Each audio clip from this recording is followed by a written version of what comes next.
let's go on to considerations for federal, state, and city and county workers. Um, and some of these considerations probably apply to people in the private sector as well, depending on their health insurance. But I feel like for the federal, state, and city county workers, how the plans integrate Medicare with it would be EUTF for our state workers, and then is it the FEHB, the hmm Federal Employee Health Benefits? Can you talk a little bit about those two? So for the EUTF, the state, city, county, while the employees are working and they're covered by their health insurance, it's considered creditable. So they can possibly delay their Medicare enrollment, specifically for B and D, till after they retire, because most of them have premium Part A. Um, and when they retire, EUTF will require retirees to sign up for A and B to retain their EUTF retiree coverage. And when they retire, they only have three plan options, HMSA, Kaiser, and Humana, that are specially negotiated with those insurance companies. So they're unlike the typical Medicare Advantage plan counterparts.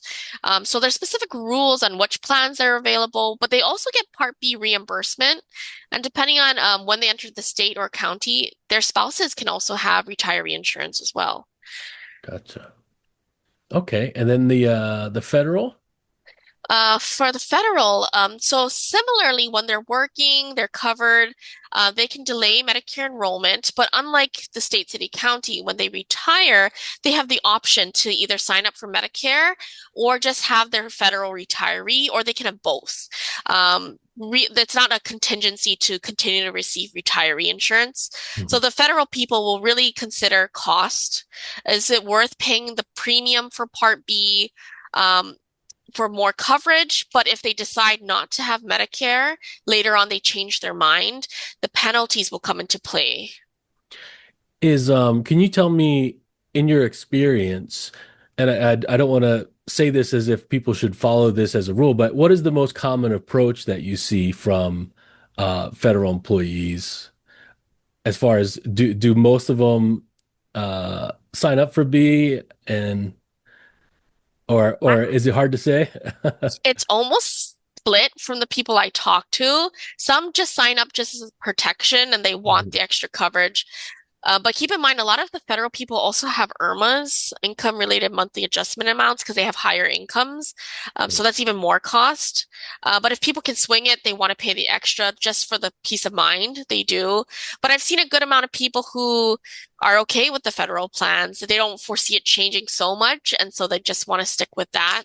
I think there's really good resources out there that talk about pros and cons of signing up versus not signing up. Hmm. So that's the major decision they have to make. Yeah. The opinions and statements presented on this show are for general information only and are not intended to provide specific advice or recommendations. Never make any investment or financial decisions based on information offered on this show without first consulting your financial, legal, or tax advisor. All economic and performance information mentioned on the show is historical in nature and is not indicative of any future results. All indices mentioned on this show are unmanaged and cannot be invested in directly. All information is believed to be from reliable sources. However, we make no representation as to its completeness or accuracy. Lastly, all opinions expressed by Jason Katita and any guests on the show are solely their own opinions and do not reflect the opinions of or are endorsed by ToBA Financial. For Jason Katita, investment advisory services are offered through ToBA Financial LLC, a registered investment advisor offering advisory services in the state of Hawaii and in other jurisdictions where exempt from registration.